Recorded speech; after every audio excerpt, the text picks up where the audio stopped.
K Harinarayanan പ്രത്യേകിച്ച് ഒരു ടീമിനെയും support ചെയ്യുന്നില്ല, പക്ഷെ പരമാവധി കളികളൊക്കെ കണ്ടു, ഓരോ കളിയും ആസ്വദിച്ചു, കളിയുടെ ഓളത്തിനനുസരിച്ച് ഒരു മേളം കാണുന്നത് പോലെ ആസ്വദിക്കുകയാണ് ചെയ്തത് എന്ന് എനിക്കറിയാം. അപ്പോൾ ഇന്നത്തെ രാത്രി എങ്ങനെയായിരിക്കും?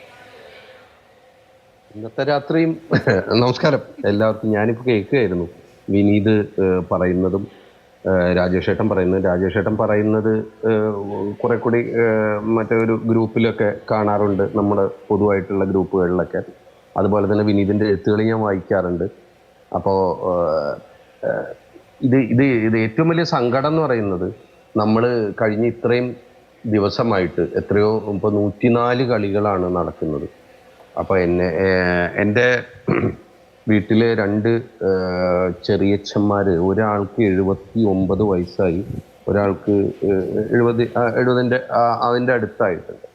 അപ്പൊ ഇതിൽ ഒരാള് 90 കളികൾ കണ്ടിട്ടുണ്ട്, ഒരാള് ഒരു കളി ഒഴിച്ച് 102 കളികളും കണ്ടിട്ടുണ്ട്.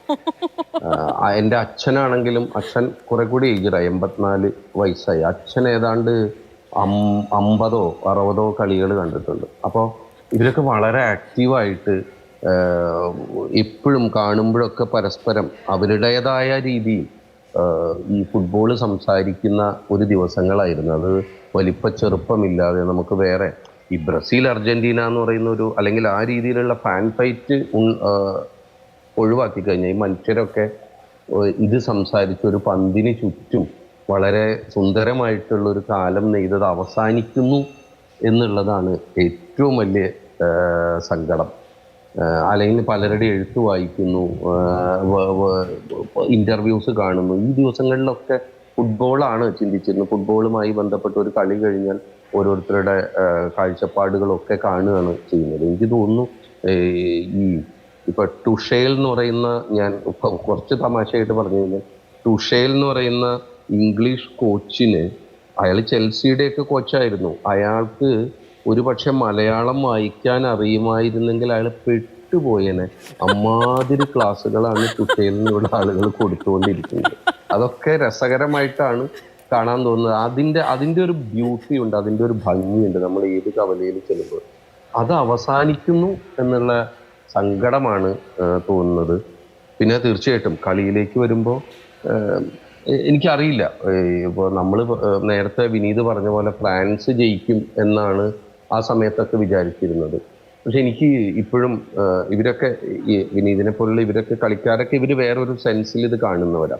അപ്പോൾ ഈ മാതൃഭൂമിയുടെ തന്നെ ഒരു പ്രോഗ്രാമിൽ നമ്മുടെ, എനിക്ക് തോന്നുന്നു സെമി ഫൈനലൊക്കെ തുടങ്ങുന്നതിന് മുമ്പേ ആയിട്ട് നമ്മുടെ ഇന്റർനാഷണൽ CV പാപ്പച്ചൻ ചേട്ടൻ, പലരും പറയുന്നത് വിക്ടർ മഞ്ഞില സാറൊക്കെ ഉള്ള ഒരു ഫംഗ്ഷനാണ്.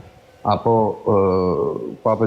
പലരും പറഞ്ഞു ഫ്രാൻസ് ജയിക്കും. നമുക്കും തോന്നുന്നത് ഫ്രാൻസ് ഉണ്ടാവും, മേ ബി അർജന്റീന കയറി വരാം, ഇങ്ങനെയൊക്കെ തോന്നിയ സമയത്ത് പുള്ളി വളരെ ഓപ്പൺ ആയിട്ട് പറഞ്ഞു, എൻ്റെ ഇതിൽ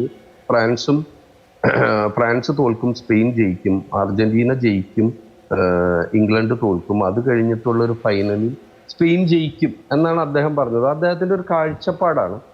അപ്പോൾ ഇങ്ങനെ പലതരത്തിലുള്ള ഇതുണ്ട്. ഞാനിതിനെ കാണുന്നത്, 2 പേര് ജയിക്കുകയാണെങ്കിൽ നല്ല കളി സംഭവിക്കുന്നുള്ളതാണ്. സെമിയിലും 2 സെമിയിൽ, ഇന്നലെ ലൂസേഴ്സ് ഫൈനലും ഇന്ന് ഫൈനലും ഒക്കെ നല്ല കളികളായിരിക്കും. നല്ല കളി സംഭവിക്കട്ടെ എന്നുള്ളതാണ്.